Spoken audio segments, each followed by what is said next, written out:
Luisito tenía 9 años. Iba a la escuela todos los días con su mochila azul, pero el 4 de mayo de 2006, alguien más la colocó en la parada y él desapareció para siempre. La mañana del jueves, 4 de mayo de 2006, amaneció templada en Tepatitlán de Morelos.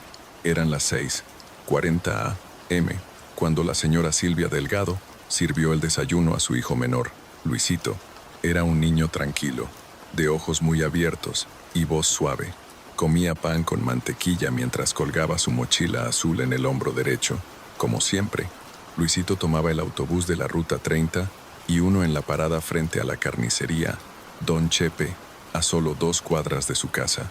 Su mamá lo veía salir casi todos los días desde la puerta, pero ese día estaba atrasada con su turno en la panadería, así que solo le gritó desde la cocina: «No olvides el suéter, Luisito, y no hables con extraños».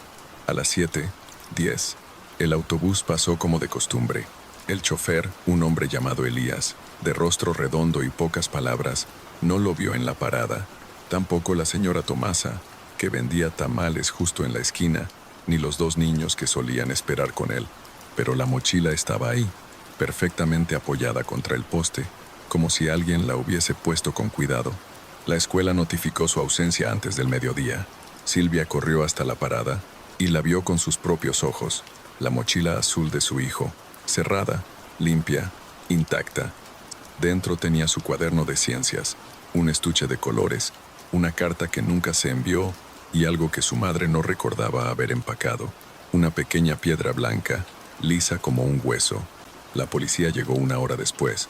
Revisaron cámaras, hablaron con vecinos, interrogaron al conductor, pero Luisito no aparecía ni en grabaciones ni en recuerdos. Era como si no hubiese salido de casa, o como si alguien más hubiese dejado sus cosas para desviar la atención. La angustia de Silvia comenzó a escalar cuando notó algo extraño.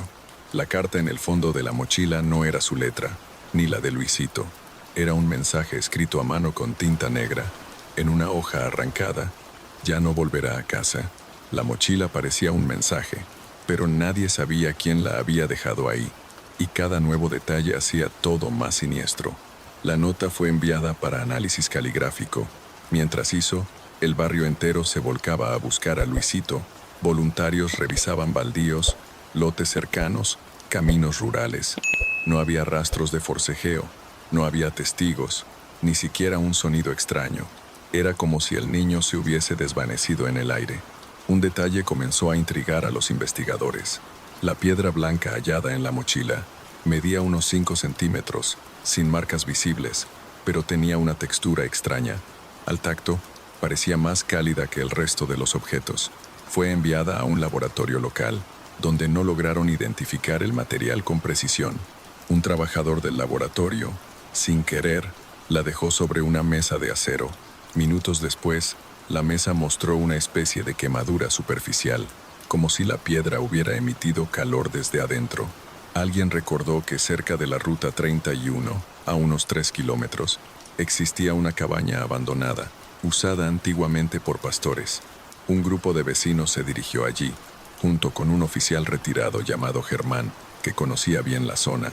Cuando llegaron, todo parecía en silencio, pero al abrir la puerta, el olor a humedad y algo metálico y seco los hizo retroceder. En una de las esquinas de la cabaña había dibujos en la pared, garabatos infantiles con trazos torcidos, hechos con carbón. Entre ellos, una figura resaltaba, un niño con mochila, parado frente a un círculo negro. Silvia fue llevada al lugar, aunque los agentes intentaron evitarlo. Al ver los dibujos, se desmoronó. Es su forma de dibujar. Esas piernas flaquitas, esa L en la camiseta, es él, balbuceó entre lágrimas. Los agentes comenzaron a sospechar de un posible secuestro con manipulación psicológica o ritualística, pero no había rastros humanos, ni huellas, ni pisadas recientes. Solo una cosa parecía nueva en esa habitación: un cordón rojo, atado con firmeza a un clavo de la pared. Un cordón que Silvia reconoció de inmediato. Era el que usaba para atar la lonchera de su hijo al cierre de la mochila. Un simple cordón rojo podía no significar nada, pero para una madre era la señal más clara de que su hijo había estado allí. El hallazgo del cordón cambió el enfoque de la investigación. Ya no se trataba solo de una desaparición.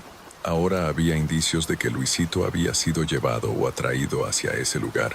Y lo más inquietante, alguien se había tomado el tiempo de colocar esos dibujos, ese cordón, esa piedra, como si todo fuera parte de una especie de mensaje. La policía intensificó la búsqueda en un radio de 10 kilómetros. Drones, perros rastreadores, voluntarios. Nada. El silencio de la zona era ensordecedor. Una vecina del pueblo, doña Irma, se presentó en la comisaría con una información extraña. Decía haber visto, 3 días antes de la desaparición, a un hombre de mediana edad parado en la parada de autobús. No era del pueblo. No hablaba. Solo miraba hacia el bosque, fumando, como si esperara algo. No sé si tendrá que ver, pero ese hombre no parpadeaba, y su piel era muy pálida, comentó. Esa misma tarde, Silvia recibió una llamada anónima. Era una voz distorsionada, casi metálica. Solo dijo una frase. Él cruzó. No miren atrás. El número no tenía identificador. Los técnicos intentaron rastrearlo, pero no hubo señal de origen.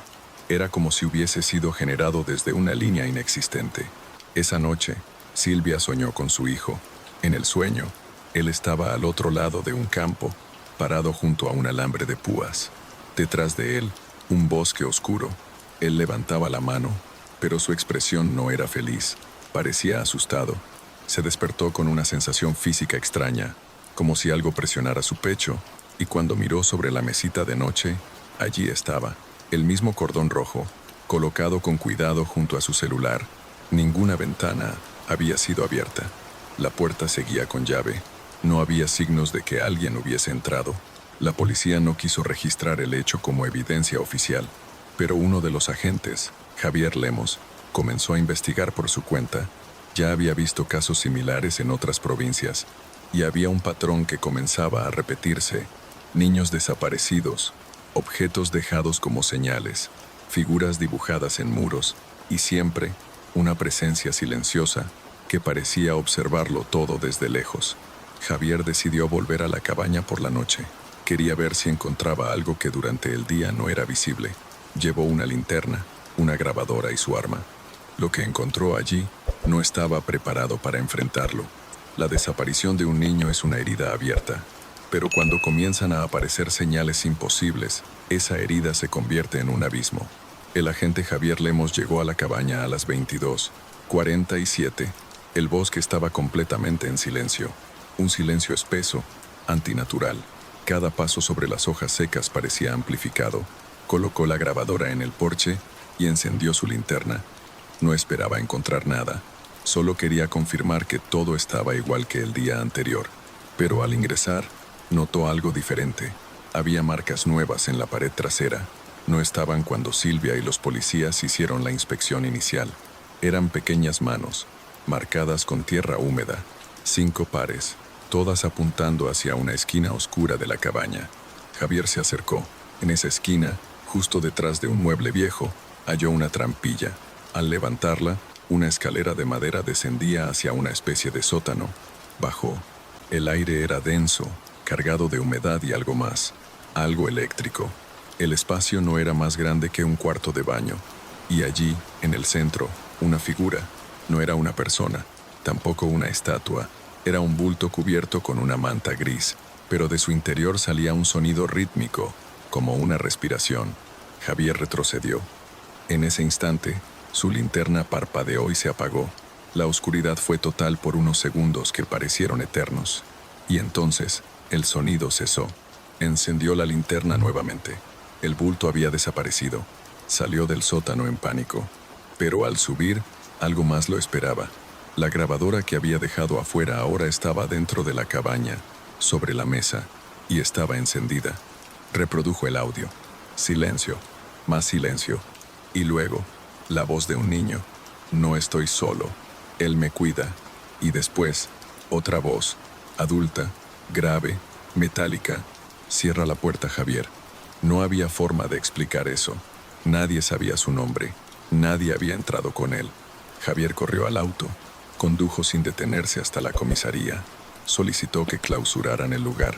Nadie volvió a acercarse a esa cabaña desde entonces. Pero Silvia no podía quedarse quieta. Al día siguiente, recibió un sobre sin remitente. Dentro, una foto de su hijo, tomada claramente después de su desaparición. En la imagen, Luisito estaba en un bosque, con la misma ropa del día en que se esfumó. Detrás de él, una figura negra, alta, borrosa, como si la cámara no pudiera enfocarla del todo. Ille, el testigo que apareció 20 años después, no solo cambió el rumbo de la causa, también reveló algo que la familia nunca supo. En 2024, exactamente 20 años después de la desaparición de Mateo, un hombre se presentó en la comisaría de Bariloche, asegurando que durante años había callado por miedo. Su nombre era Germán Rodríguez, tenía 45 años y trabajaba como peón en una estancia rural ubicada a casi 100 kilómetros del lugar donde Mateo había desaparecido. Según su testimonio, en noviembre de 2004, cuando recién se había empleado en la estancia El Retiro, encontró algo en uno de los galpones viejos que lo dejó helado, una mochila escolar roja, con manchas oscuras, sucia por el polvo y el tiempo, con el nombre Mateo I, escrito en marcador negro en el forro interior. Germán confesó que no sabía qué hacer. El capataz le dijo que no hiciera preguntas, que esas cosas mejor dejarlas así. Él era joven, necesitaba el trabajo y se quedó callado. Pero con los años, y tras ver un especial en televisión sobre casos no resueltos de la Patagonia, reconoció la cara de Mateo. El remordimiento lo quebró. La policía volvió al lugar, ahora en ruinas. En el galpón mencionado, encontraron restos de tela, alambres oxidados, pero ningún rastro humano. Aún así, el dato reabrió oficialmente la causa. En el pueblo, el rumor se encendió. La estancia había pertenecido a un hombre vinculado con una red de trata desmantelada años después. Nadie pudo probar nada, pero los indicios apuntaban a que Mateo podría haber sido llevado allí, y luego, tal vez, trasladado a otro lugar. Kia, nadie oyó nada aquella madrugada, salvo su hermana, y durante 20 años creyó que era un sueño, pero tal vez, esa puerta que se abrió, fue lo último que se supo de Mateo con vida. La familia nunca se mudó. El cuarto de Mateo sigue igual. Su madre aún deja encendida la lámpara por las noches, por si vuelve y tiene miedo. Dice, este fue solo uno de los casos, pero hay más. Y cada uno más inquietante que el anterior. Te espero en el próximo relato. Suscríbete ahora.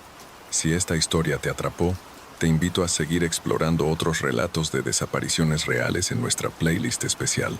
Cada caso encierra un misterio y una verdad que aún espera ser descubierta.